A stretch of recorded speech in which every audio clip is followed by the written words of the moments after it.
Hi, Madeline. Well, hello. Hi.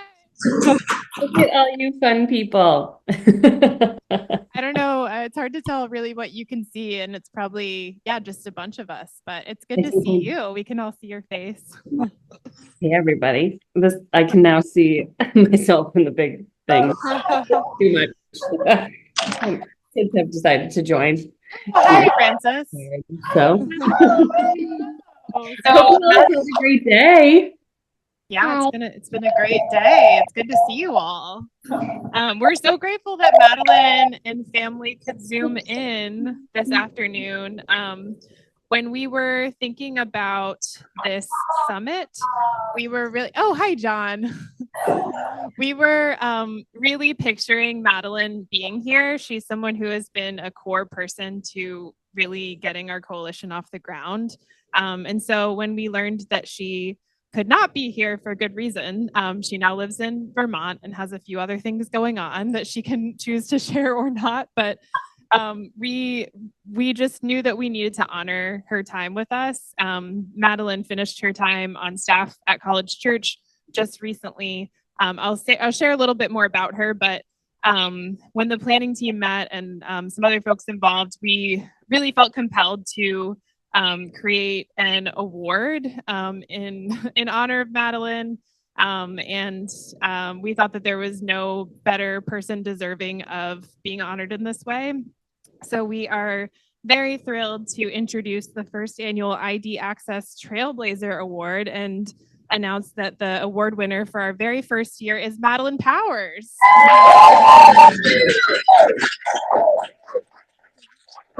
I didn't realize there was an award coming. There's an award. I'll have to show you. I'll send you a picture of the award, and then we'll send it in the mail.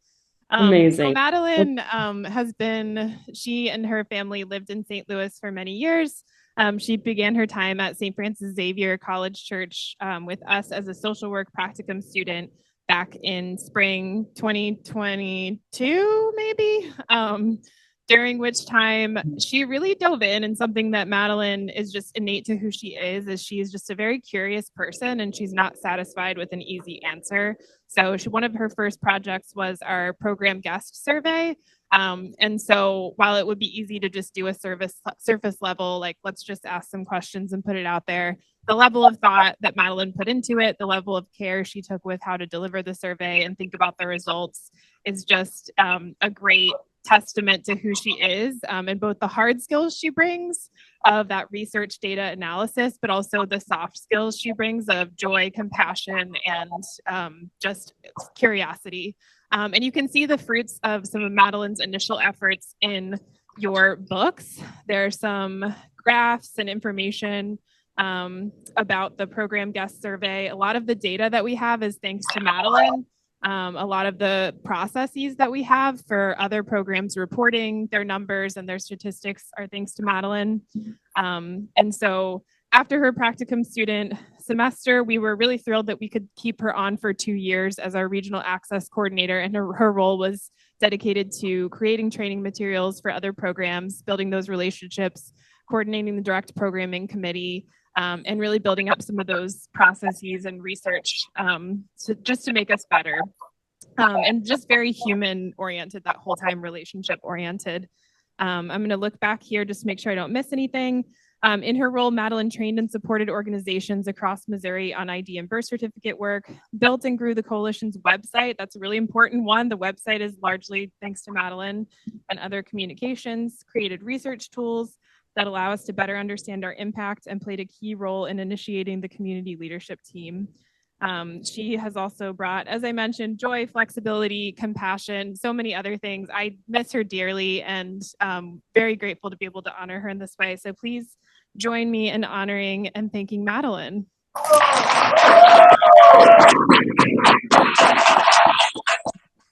Well, thank you very much, everybody. Yeah, and no pressure to say anything in particular, Madeline, but if you want to say anything, you're welcome to. Sure. Well, a couple of things that come to mind. Just one, I couldn't have run with any of the projects that came up for me had it not been for like such a strong existing program.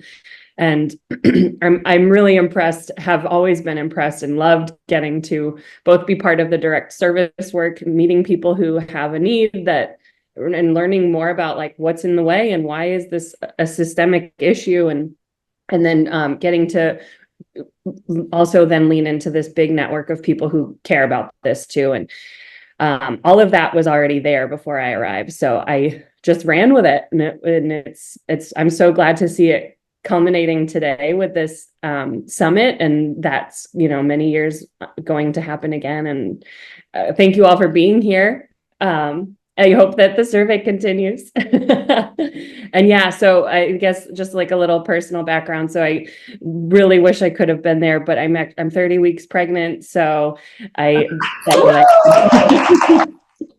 stay home, and it turns out it was a good call. We've had 6 kids home all week, so disappointed not to be there, but I'll see you all, I hope, in one way or another crossing paths again.